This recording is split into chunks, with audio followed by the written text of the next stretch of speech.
Hello everyone, রূপা রকমারি blog চ্যানেলে আপনাদেরকে স্বাগত জানিয়ে আমি রূপা আজকের ব্লগটা এখন থেকে শুরু করছি। তো আজকে আমি যে ব্লগটা নিয়ে এসেছি সেটা হচ্ছে সরস্বতী পুজোর আগের দিনের ব্লগ। তো আমি আমাদের ঠাকুর ঘর থেকে ব্লগটা শুরু করছি। তো এটা হচ্ছে আমাদের ঠাকুর ঘর। এই যে হলুদ রঙের আসন পাতা রয়েছে, এখানে আমাদের সরস্বতী ঠাকুর এনে বসানো হবে। তো আমি আজকে চলে এসেছি ঠাকুর ঘরটা আগে সাজিয়ে নিতে। এই যে দেখুন আমি চলে এসেছি। তো চলুন আমি আগে সাজিয়ে নিই, ডেকোরেট করে নিই একটু।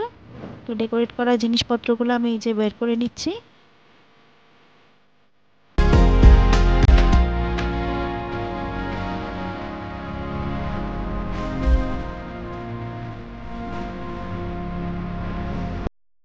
তো এই যে এইগুলো হচ্ছে আর্টিফিশিয়াল ফুল, কিন্তু এগুলো কিন্তু সত্যিকারের মালা নয়।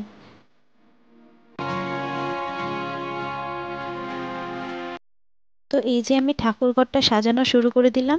আর আপনাদের কাছে একটা রিকোয়েস্ট করব, যে ভিডিওটা যে যেখান থেকে দেখছেন অবশ্যই ভিডিওটা একটা লাইক করে দেবেন আর আপনার বন্ধুদের সঙ্গে শেয়ার করে দেবেন।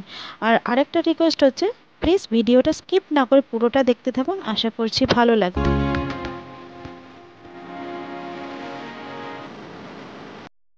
এই যে আমি সাজাচ্ছি ঠাকুর ঘরটা, আমাকে ক্যামেরাটা ধরে দিচ্ছে কে জানেন? সেটা হচ্ছে আমার ছেলে। আমার ছেলে কিন্তু আমাকে অনেক হেল্প করছিল এগুলো সাজানোর জন্য। তারপর আমাকে একটু ক্যামেরাটাও ধরে দিচ্ছিল, কারণ আমি না ক্যামেরাটা বসাবার কোনো জায়গাই পাচ্ছিলাম না। তো তাই ওকেই বলছিলাম, তো ও একটু ধরে ধরে দিচ্ছিল। আবার এক এক সময় এক একটা জায়গায় রাখছিলামও।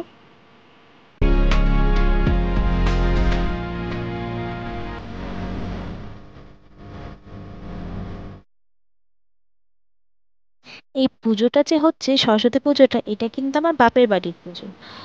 আর আমরা যখন ছোট ছিলাম তখন থেকে এই পুজোটা করা হতো। আর আগে কিন্তু বেশ বড় করেই করা হতো, লোকজন নেমন্তন্ন হতো, এখন আর হয় না। আপনাদের মধ্যে অনেকেই হয়তো জানেন না যে আমি কিন্তু আমার বাপের বাড়িতেই থাকি। বাপের বাড়িতে থাকি বলতে মানে একই ফ্লোরে আমাদের আলাদা আলাদা ফ্ল্যাট। বাবা মায়ের আর আমার আলাদা আলাদা ফ্ল্যাট।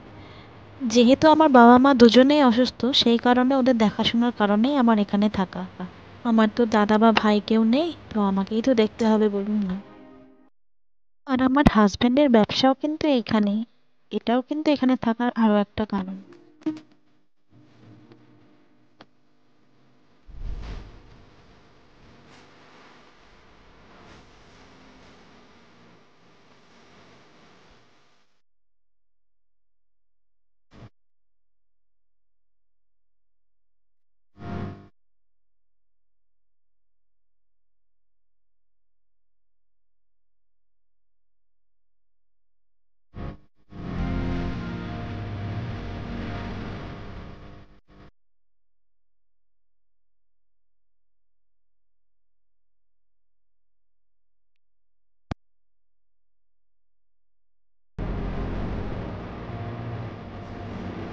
তো যাই হোক, কথা বলতে বলতে আমার কিন্তু সাজানো প্রায় কমপ্লিটের দিকে। আমি আস্তে আস্তে সাজিয়েই নিয়েছি। এই জাস্ট ফাইনাল লাস্ট সাজানো চলছে। চলুন আপনাদের দেখিয়ে দিই আমার সাজানোটা কেমন হয়েছে। দেখে কিন্তু অবশ্যই কমেন্ট করে জানাবেন।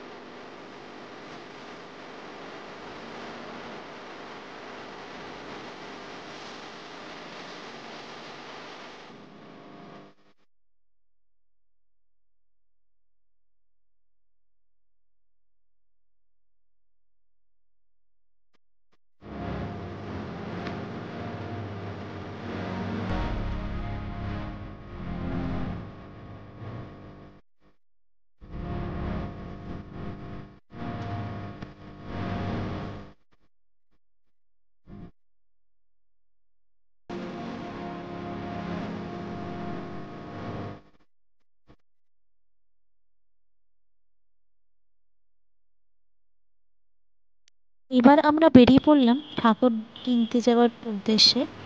তো আমাদের একটা দোকান বাঁধা ধরাই রয়েছে, যেখান থেকে আমরা আমাদের বাড়িতে যত রকমের পুজো হয় সেই সব ঠাকুরই আমরা ওই দোকান থেকেই কিনি। তো চলুন আপনাদেরকেও সেখানে নিয়ে যাচ্ছি।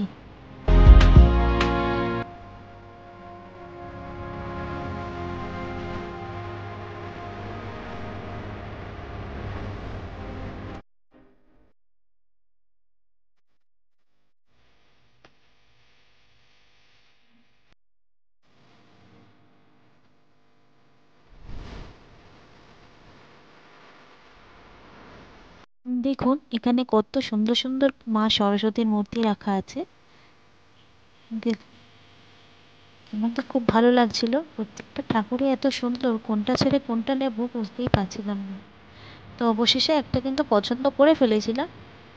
তো আপনারা কিন্তু কমেন্ট করে জানান আমি কোন ঠাকুরটা এখান থেকে চয়েস করেছি।